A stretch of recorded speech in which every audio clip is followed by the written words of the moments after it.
할렐루야, 예. 반갑습니다. 너무나도 이렇게 귀하게 환대해 주셔서 너무 감사를 드립니다. 저는 지금 장로회 신학대학교 광나루에 있는 장로회 신학대학교에서 역사 신학 분야, 교회사 분야로 교수 사역하고 있는 이상조입니다.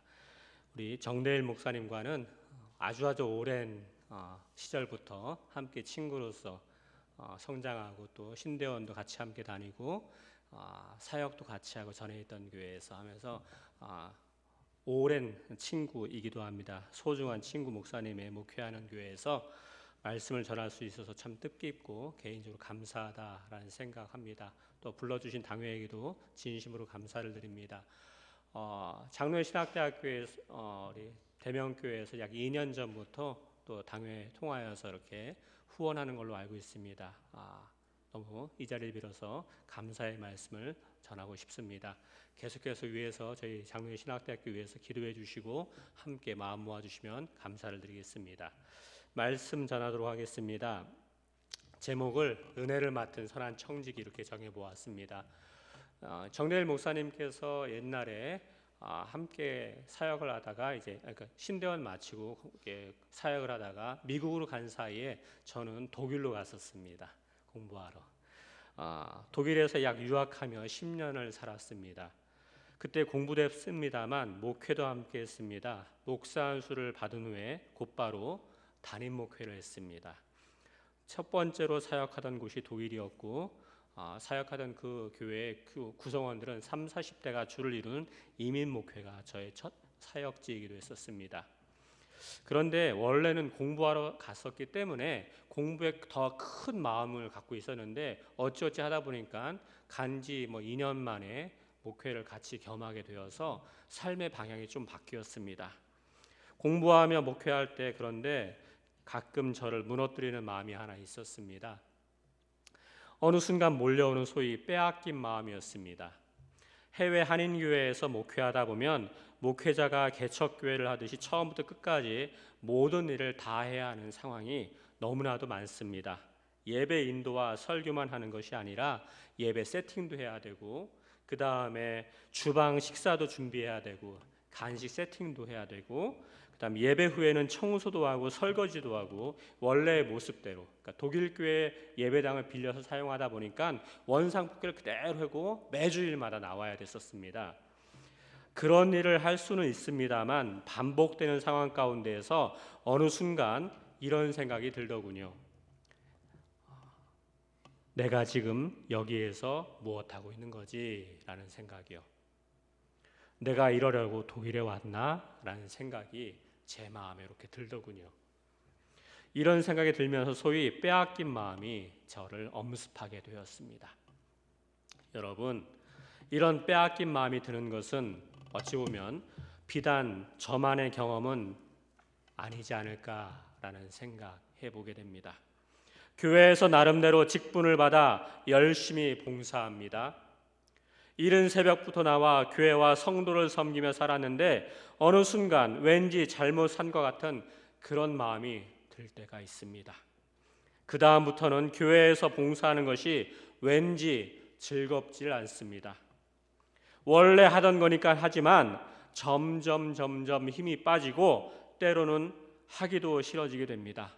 돌아보니 다른 사람은 너무도 여유롭게 우아하게 신앙생활하는 것만 같고 나 혼자만 바쁜 것 같습니다.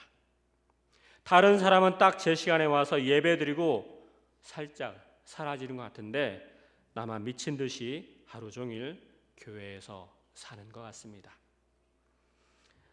이런 빼앗긴 마음이 들다 보니 나만 헛산 것 같고 나만 손해보는 것 같습니다. 왠지 하나님께 억울하기까지 합니다. 여러분, 왜 이런 마음이 드는 걸까요? 기쁨으로 시작한 섬김의 모습에 왜 이런 마음이 엄습하게 될까요? 섬길 수 있는 동력이 떨어져서 그렇습니다. 섬길 수 있는 동력이 무엇일까요? 봉사하는 동력이 무엇일까요? 교회 다니는 우리가 너무도 흔히 듣는 말이긴 합니다만 바로 은혜입니다. 한마디로 은혜가 식어서 그런 것이죠. 뻔한 교회식의 대답 같습니까? 그렇지 않습니다. 교회의 모든 섬김과 봉사의 원천은요, 바로 이 은혜에서 비롯되게 되어 있습니다. 그러면 여러분, 은혜가 도대체 무엇일까요? 한마디로요, 나를 향한 하나님의 사랑이 은혜인 것입니다. 그 사랑이 어떤 사랑입니까? 누가복음 15장에는 세 종류의 비유가 등장합니다. 잃어버린 양을 다시 찾는 비유, 잃어버린 돈을 다시 찾는 비유, 잃어버렸던 아들을 다시 찾는 비유. 이 세 비유는요, 모두가 하나님의 사랑이 어떤 것인지를 가장 잘 나타내주는 비유이기도 합니다. 그 중에서 잃어버린 양을 다시 찾는 비유 하나만 우리 함께 읽어보길 원합니다. 누가복음서 15장 4절로 6절 말씀입니다. 화면 보면서 우리 보이시는 분들은 크게 함께 같이 한 목소리로 읽길 원합니다. 시작. 너희 중에 어떤 사람이 양 100마리가 있는데 그 중에 하나를 잃으면 99마리를 들에 두고 그 잃은 것을 찾아내기까지 찾아다니지 아니하겠느냐? 또 찾아낸즉 즐거워 어깨에 메고 집에 와서 그 벗과 이웃을 불러 모으고 말하되 나와 함께 즐기자. 나의 잃은 양을 찾아내었노라 하리라. 아멘. 여러분, 99마리의 양을 뒤로하고 특별하지도 않은 그저 한 마리 양에 불과한 나를 찾기 위해 온 사방을 헤매는 목자의 모습이 바로 나를 향한 우리 하나님의 사랑입니다. 잃어버린 동전 한 입에 불과한 나 하나를 찾으려고 밤새 온 세상을 뒤지는 여인의 모습이 바로 나를 향한 우리 하나님의 사랑입니다. 집을 나간 둘째 아들이 돌아오기를 매일매일 동구 밖에서 애타게 기다리는 우리 아버지의 모습이 바로 나를 향한 하나님의 사랑입니다. 여러분, 이런 하나님 사랑이 말도 안 되는 시간 낭비 같습니까? 차라리 다른 99마리의 양을 잘 관리하는 것이 더 낫지 않습니까? 이렇게 생각하십니까? 잃어버린 양 한 마리 찾는 수고와 시간과 열정을 차라리 99마리에 투자하는 것이 훨씬 합리적이지 않습니까? 이렇게 생각하십니까? 맞습니다. 세상 논리는 분명 그러합니다. 그러나 분명히 알아야 할 사실은 이것입니다. 만일 그 논리라면, 만일 그런 생각이라면 저와 여러분은 여기 앉아 있지 못합니다. 장담하건대 우리 주님 구원의 선택을 받지 못했을 것입니다. 저보다, 여러분보다 투자 대비 더 효과가 크게 날 시간과 비용을 투자하기에 훨씬 탁월하고 적절한 다른 누군가를 하나님이 택하셨겠죠. 나를 향한 하나님의 사랑은 그런 것이 아니죠. 바로 그렇게 말도 되지 않을 만큼 엄청난 은혜와 사랑을 받은 존재가 바로 나고 여러분인 것입니다. 하나님은요, 이 무한한 사랑과 은혜를 우리에게 그저 주셨습니다. 우리가 그런 사랑을 받을 만해서 주신 것이 아닙니다. 우리가 그런 은혜를 받을 만한 능력과 실력이 있어서 하나님이 주신 것이 아니다라는 이야기입니다. 그냥 조건 없이 하나님이 우리를 택하시고 조건 없이 사랑을 베푸셨습니다. 그냥 우리를 좋아하셨습니다. 그냥 우리에게 호의를 베푸시고 우리를 은혜롭게 받아주셨습니다. 자신의 독생자를 내어주기까지 값을 매길 수 없을 만큼 커다란 비용을 들여 우리를 사랑하시고 품으셨습니다. 그러기에 그 은혜를 받은 우리는요, 다른 한편으로 사랑의 빚을 지게 되었습니다. 은혜의 빚을 졌습니다. 돈으로 갚을 수 없는 무한대 사랑의 빚, 무한대 은혜의 빚을 진 존재가 바로 우리라는 이야기입니다. 이 빚을 지게 되면 그런데요, 세상에서 말하는 채무의 부담감이 아닌 다른 류의 마음이 듭니다. 어떤 마음일까요? 다른 마음이 생깁니다. 하나님의 무한대의 사랑, 하나님의 무한대의 은혜를 받는 사람은요, 채무의 빚이 아니라 다른 마음이 든다는 이야기예요. 어떤 마음일까요? 그게 바로 사명입니다. 사랑의 빚, 은혜의 빚을 신앙적인 다른 표현으로 이야기하면 사명감이란 이야기죠. 헬라어로요, 은혜를 카리스다라고 합니다. 이 카리스라는 단어에서 나온 단어가 카리스마. 카리스마는 은사, 선물이란 뜻입니다. 은사는 선물이긴 한데 그냥 선물이 아니라 하나님 은혜의 선물이 은사다라는 이야기입니다. 하나님께서 우리를 십자가 사랑으로 사랑하셨습니다. 그리고 그것이 바로 하나님께서 우리에게 베푸신 은혜입니다. 그런데 하나님께서 주신 그 사랑의 은혜가 이제 우리 입장에서는 사명이 된 것입니다. 은혜가 은사로 바뀌어 우리를 사명자로 살게 한 것이다 라는 이야기죠. 오늘 본문의 주인공은 커다란 이 사랑의 빛, 은혜의 빛을 진 사도 베드로입니다. 주님을 모른다고 3번씩이나 부인하고 저주하기까지 했던 사람이 바로 베드로입니다. 그런데도 부활하신 주님은요, 직접 갈릴리로 가서 베드로를 찾아 용서하시고 품어주시고 끝까지 사랑하셨습니다. 무한대의 은혜를 베푸셨습니다. 그 사랑, 그 은혜를 받았기에 베드로는요, 평생 그 은혜와 사랑을 갚지 않고는 살 수 없는 인생이 되었습니다. 평생 주님의 은혜와 사랑을 외치고 전하는 사명자로 죽을 때까지, 순교할 때까지 살았다라는 이야기입니다. 이런 커다란 은혜를 입은 베드로, 이제 죽음을 목전에 둔 노사도 베드로가요, 죽기 직전에 오늘 본문에서 제자들에게 유언과도 같은 이야기를 합니다. 얘들아, 너희는 은혜를 맡은 선한 청직이다 라고요. 무슨 말입니까? 하나님으로부터 무한대의 은혜를 받은 너희는 이제 사랑의 빚진 자로, 은혜의 빚진 자로 이 세상에서 선한 사명자로 살아가라, 이런 말입니다. 여러분, 하나님은 우리에게 은혜를 선물로 주셔서 이 땅에서 사명자로 살게 하셨습니다. 은혜를 맡은 선한 청직이란요, 바로 은혜의 빚진 자로, 사명자로 사는 인생을 의미합니다.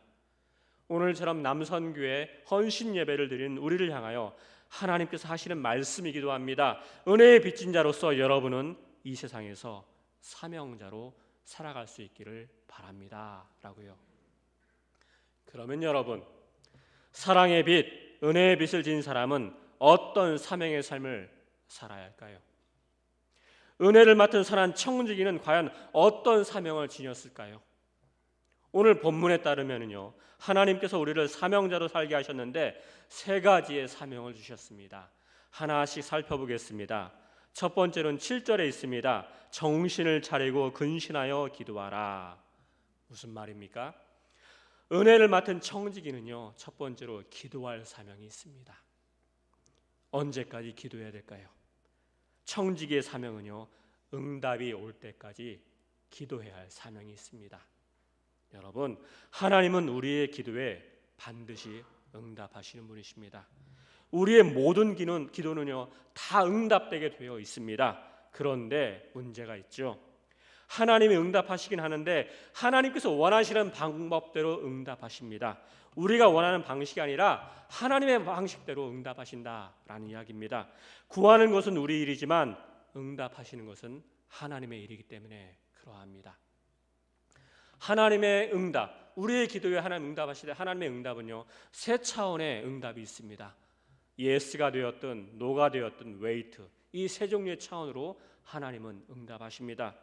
예스로 응답하실 때의 경우입니다. 엘리야는요, 갈멜산에서 여호와가 참 하나님을 알게 해달라고 기도했습니다. 하나님은 예스로, 불로 응답하셨습니다. 히스기야가 병에 들었을 때 기도하였더니 즉시 응답하셔서 15년을 더 살게 하셨습니다. 예스로 응답하셨습니다. 이처럼 우리의 간구에 하나님은요, 예스로 응답하시는 경우가 있습니다. 하지만요, 하나님은 우리의 간구에 예스가 아닌 노로 응답하시는 경우도 있습니다. 거절의 응답이죠. 하나님이 우리 기도를 들어주지 않을 때가 있습니다. 우리가 잘못 구한 기도는 들어주지 않습니다. 엘리야는요, 로뎀 나무 아래에서 하나님께 죽여달라고 기도했는데 하나님이 거절하셨습니다. 하나님은 특별히요, 우리가 인간적인 욕심으로 구한 기도는 들어주지 않으십니다. 여러분, 로또를 사본 적 있는지요? 사본 적이 있을까요, 없을까요? 사본 적이 있습니다. 됐을까요? 한 번도 된 적이 없습니다. 기도를 했었을까요, 안 했었을까요? 해본 적도 있습니다. 안 됐습니다. 욕심으로 구한 기도 하나님 응답하지 않으십니다.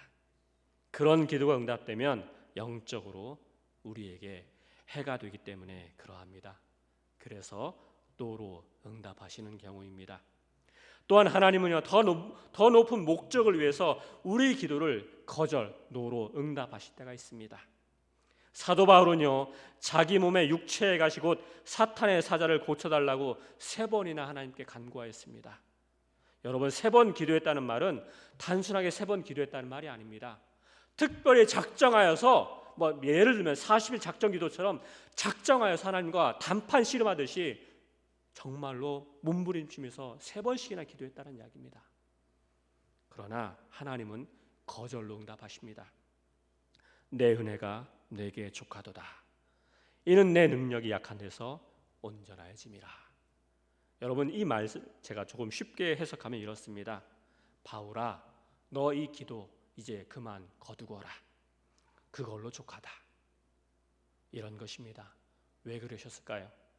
아마도 하나님의 능력이 바울의 강함보다는 바울의 약함을 통해 더 잘 드러나기 때문에 그렇게 거절하셨을 것입니다. 그래서 노로 응답하신 것입니다.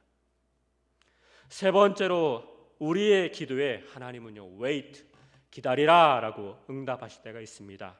그냥 기다리는 것이 아닙니다. 기다릴 때는요, 하나님께서는 우리에게 약속의 말씀을 주십니다. 약속의 말씀을 주실 때는 기다리라 라는 하나님의 응답의 사인이기도 합니다. 여러분, 말씀을 붙들고 기도한 후에 혹시 마음에 평강이 찾아오십니까? 그거는 하나님의 사인입니다. 믿는 사람은요, 그래서 약속의 말씀을 붙들고 기다리며 기도할 수 있어야 합니다. 말씀을 붙들고 기도한 후에 마음이 평안하게 오신다고 한다면 하나님이 언젠가는 하나님의 때에 반드시 이루실 것이다 라는 사인이다 라는 이야기입니다. 이처럼 여러분, 은혜를 맡은 청지기는요, 응답이 올 때까지 기도해야 할 사명이 있습니다. 예스가 되었든 노가 되었든 웨이트가 되었든 응답하실 때까지 기도할 사명을 지닌 존재가 바로 은혜를 맡은 청지기의 사명이다 라는 이야기입니다. 2번째로요, 은혜를 맡은 청지기는 어떤 사명이 있을까요? 8절 말씀이죠. 무엇보다 뜨겁게 서로 사랑할지니 사랑은 허다한 죄를 덮느니라. 무슨 말입니까? 은혜를 맡은 선한 청지기는요, 허다한 죄를 덮을 때까지 사랑할 사명이 있다라는 이야기입니다. 여러분, 영적 성장의 비결은 사람을 사랑하는 데 있습니다. 우리에게 주신 은사 중에 제일 큰 은사가 바로 사랑입니다. 우리 인간은요, 한평생 이 사랑을 배우는 과정에 있는 것 같습니다. 거짓 사랑에서 벗어나 참 사랑을 배우는 과정이 우리네 인생 같습니다. 참 사랑의 능력을 조금씩 키우는 여정이 바로 인생입니다. 그래서 16세기 스페인의 수도자 십자가의 요한은 이런 말을 했나 봅니다. 인생의 황혼이 되면 우리는 오직 사랑이라는 잣대로 평가될 것이다. 인생의 황혼, 하나님 앞에 서게 된 심판대에 서게 될 때에는 하나님께서 우리에게 심판하실 때 너는 이 세상 내가 너에게 허락한 인생을 얼마만큼 사랑하며 그 사랑을 베풀며 살았느냐, 이걸로 하나님이 평가하실 것이다 라는 이야기입니다. 여러분, 이 세상에서 우리가 해야 하고 또 할 수 있는 일은 오직 서로 뜨겁게 서로 사랑하는 것뿐입니다. 그러면 언제까지 사랑해야 될까요? 허다한 죄를 덮을 때까지 사랑하는 것이 은혜를 맡은 청지기의 사명입니다. 허다한 죄를 덮을 때까지 인내하고 기다리는 것이 사랑이다 라는 이야기입니다. 고린도전서 13장에서요, 사랑은 오래 참는 것이다 라는 표현이 있죠. 사랑해서 참는 게 아니라 오래 참는 것 자체가 사랑의 본질이다 라는 이야기입니다. 마치 죄인 된 우리를 하나님이 끝까지 인내하신 것처럼 하나님이 우리를 인내하셨듯이 우리 또한 내 주변의 가족, 내 주변의 형제 자매, 주변의 이웃을 끝까지 인내하고 참아주는 것, 그 허물이 덮어질 때까지 인내하는 것, 이게 사랑의 본질이다. 이게 은혜를 맡은 선한 청지기의 사명이다 라는 이야기입니다. 그래서요, 주님께서도 요한복음에서 이렇게 말씀하셨나 봅니다. 내가 너희를 사랑한 것 같이 너희도 서로 사랑하라 라고요. 여러분, 우리의 사랑의 사랑은요, 원인이 아니라 결과일 뿐입니다. 하나님이 우리를 그토록 사랑하셨기 때문에 그 사랑을 받은 우리 또한 다만 결과적으로 그 사랑을 베푸는 것입니다. 은혜를 맡은 청지기의 사명은 바로 이 사랑을 베푸는 데 있다라는 이야기입니다. 세 번째로요, 은혜를 맡은 청지기는요 어떤 사명이 있을까요? 9절과 10절에 있지요. 서로 대접하기를 원망 없이 하고 각각 은사를 받은 대로 하나님의 여러 가지 은혜를 맡은 선한 청지기 같이 서로 봉사하라. 무슨 말입니까? 청지기는요 대접하고 섬길 사명이 있다라는 이야기입니다. 여러분, 섬김과 봉사는 은혜의 결과입니다. 은혜를 받았기에 섬길 수 있고, 은혜를 받았기에 대접할 수 있고, 은혜를 받았기 때문에 자원하는 마음으로 기쁜 마음으로 봉사하는 것입니다. 독일에서 목회할 때 만난 어느 장로님과 권사님 가정이 있습니다. 이분들은 저와 아내에게 신앙의 롤모델 같은 그런 분이기도 하십니다. 제가 목회하던 그 곳은요, 독일에서 목회하던 곳은 대부분이 유학생들이었습니다. 대학 도시라 전체 한인이 약 100명에서 120명 정도의 조그마한 대학 도시에 불과합니다. 도시에도 한인 교회가 딱 하나밖에 없었습니다. 주일 출석 인원도 작년 40명, 많아야 50명 나오고요. 어린이들은 약 15명에서 17명 정도 이렇게 출석하는 조그마한 교회였습니다. 구성원도 젊은이가 대부분이었고 나이 든 분이라고 해봐야 40대 가정의 집사님들이 주를 이루었습니다. 다들 비슷한 처지에 공부하러 와서 함께 신앙생활하는 분들이었습니다. 저 역시도 마찬가지였고요. 그런데 어느 날 예배 시간에 연세가 지긋하게 드신 어느 장로님과 권사님이 예배에 참석하셨습니다. 다른 도시에서 불어오셨습니다. 예배 후에 어떻게 오셨는지 물어보았습니다. 그분들은 원래 다니는 교회가 있는데 교회를 옮기고 싶어서 이 도시로 와서 이렇게 예배를 드리게 되었습니다 라고 하시더군요. 여러분, 해외 한인교회에서 중직으로 장로로 권사로 섬기던 분이 교회를 옮긴다는 것 여러분 흔한 일은 아닙니다. 혹시라는 마음에 이런 분들 가운데 많지는 않습니다만 가끔가다 해외 한인교회에서 분란이 생긴 경우가 많았기 때문에 혹시라는 마음에서 목회자로서 내심 이분들이 교회에 안 오길 바랬습니다. 말썽 부리는 교인이 새로 오게 되면 자그마한 교회는 커다란 소용돌이에 휩싸이는 경우가 종종 있는 경우가 있었거든요. 그래서 그분들에게 저는 이렇게 말했습니다. 어르신들, 보시다시피 이 교회는 대부분이 유학생 중심인지라 어르신들이 함께 신앙생활하며 말벗 삼을 만한 사람이 한 명도 없습니다. 잘 생각해 보시고 결정하시기 바랍니다. 이렇게 하고 권면해 드렸습니다. 기존 교인들과 공통 분모라고는 하나도 없는 분들이라 교회에 적응하지 못하리라 생각했습니다. 그래서 다시는 오시지 않기를 바라는 마음으로 얘기했고 또 그 다음 주 정말 오시지 않았습니다. 이제 오시지 않나 보다 나름 안심도 가졌습니다.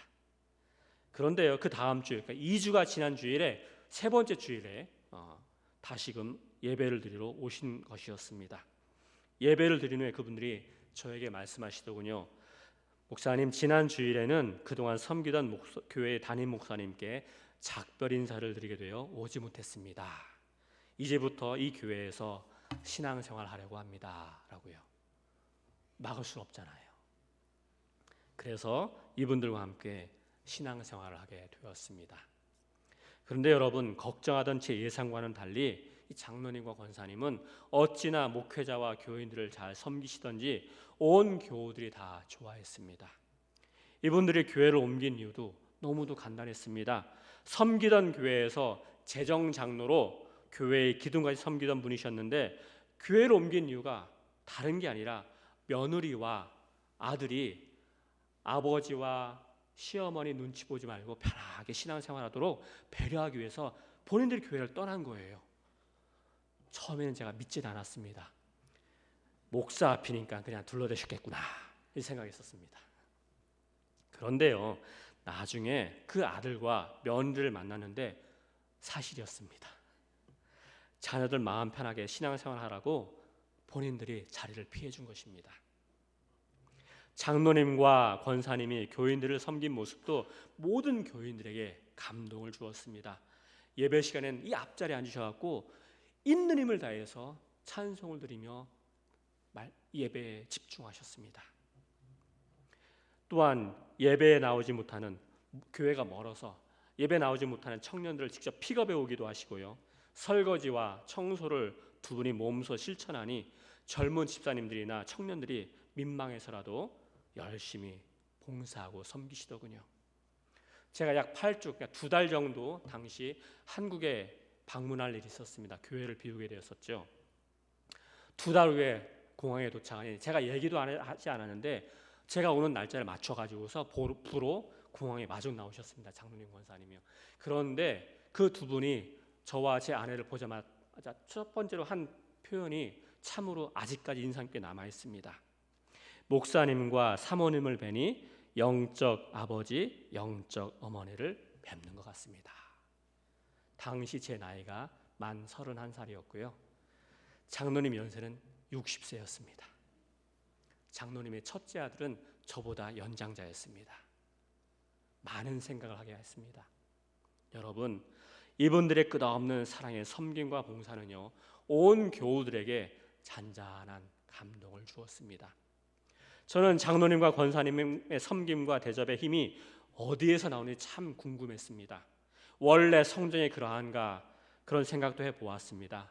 그런데요, 나중에 신방 가서 알게 되었습니다. 장로님이 새벽 3시 반에 일어나신다고 하더군요. 여러분, 독일은 새벽 예배가 거의 없습니다. 다른 교회를 빌려 사용하니까 예배 드릴 공간이 없는 거예요. 기본적으로요.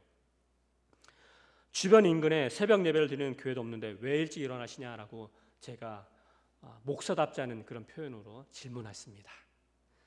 대답이 없으시더군요. 장로님. 옆에 계신 권사님 툭툭 치면서 에이 목사님 하시면서 혼자 일어나, 저 장로 혼자 일어나 새벽 3시 반에 일어나서 기도하고 말씀 보다가 7시까지 그렇게 보내요.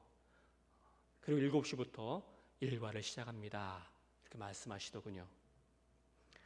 권사님은 새벽 일찍 못 일어나시는 분이십니다. 그런데 아침 9시 반에 남편 장로님은 사업하시는 분이라 사업을 하시지만 권사님은 혼자 계시니까 밖에 나와서 동네를 걸으시면서 약 2시간 반 정도 걸으시면서 기도하시며 영어로 전도지도 만들어서 전도도 하십니다.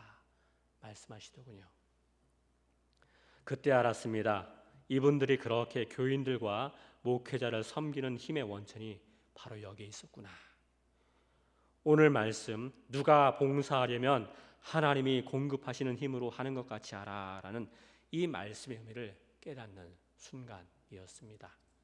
성도 여러분, 섬기는 것, 봉사하는 것, 대접하는 것은요, 하나님이 힘 주셔야 가능한 것입니다. 하나님이 힘을 주시지 않으면 섬기는 것도 봉사하는 것도 모두가 일이 되고 맙니다. 하나님이 힘을 주시는 루트는요, 말씀과 기도와 찬송 외에는 다른 방법이 없습니다. 그래서 은혜를 맡은 청지기가 맡은 바 사명을 다하기 위해서는요, 매일매일 하나님께 섬길 수 있는 힘을 달라라고 공급받아야 됩니다. 말씀으로, 기도로, 찬송으로 매일매일 하나님이 주시는 힘을 공급받아야만 선한 청지기의 사명을 감당할 수 있다라는 이야기입니다. 헌신 예배를 드리는 남선교회 여러분, 여러분들께서 교회와 목회자를 힘껏 섬기기 위해서는요, 무엇보다도 말씀으로, 기도로, 찬송으로 하나님께 그 힘을 공급받아야만 그 섬김이 온전한 섬김이 될 수 있다라는 이야기입니다. 사랑하는 대명교회 성도 여러분, 단지 교회에서 섬기고 대접하고 봉사하는 것만을 하나님이 주시는 힘으로 가능하겠습니까? 가정에서 자녀를 양육하는 일도 하나님이 공급해 주시는 힘으로 하지 아니하면 인간적인 감정이 튀어나오게 되어 있습니다. 남편과 아내가 하나님이 주시는 힘이 아니고서는 어떻게 서로의 잘못을 덮을 때까지 인내하며 사랑할 수 있겠습니까? 은혜를 맡은 청지기의 사명은요, 가정에서도 필요하고 교회에서도 필요하고 우리가 더불어 사는 이 사회에서도 필요한 모습이다라는 이야기입니다. 사랑하는 대명교회 성도 여러분, 그리고 헌신 예배를 드리는 남선교회 여러분, 하나님의 은혜를 덧입은 사람의 행복은요, 우리에게 주어진 은혜의 선물인 은사 곧 사명을 아는 데 있고요, 그 은사를 따라 살아가는 데 있습니다. 기도하며 사랑하고 대접하고 섬기는 삶이 바로 은혜를 맡은 청지기의 최상의 삶의 모습이다라는 이야기입니다.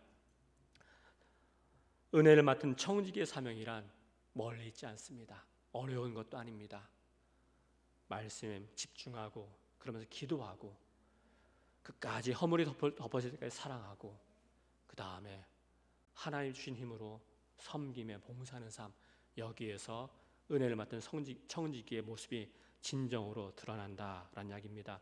특별히요, 이 시간 대명교회를 위해서 대명교회를 더욱 온전히 섬기고자 헌신 예배를 드린 우리 남선교회 여러분 모두가 은혜를 맡은 청지기로서 기도하고 사랑하고 섬기는 삶을 살아서 우리 주님께 영광 올려드리는 믿음의 사람 될 수 있기를 주의 이름으로 축원드립니다. 기도하겠습니다. 하나님, 우리에게 무한한 사랑과 은혜를 베풀어 주셔서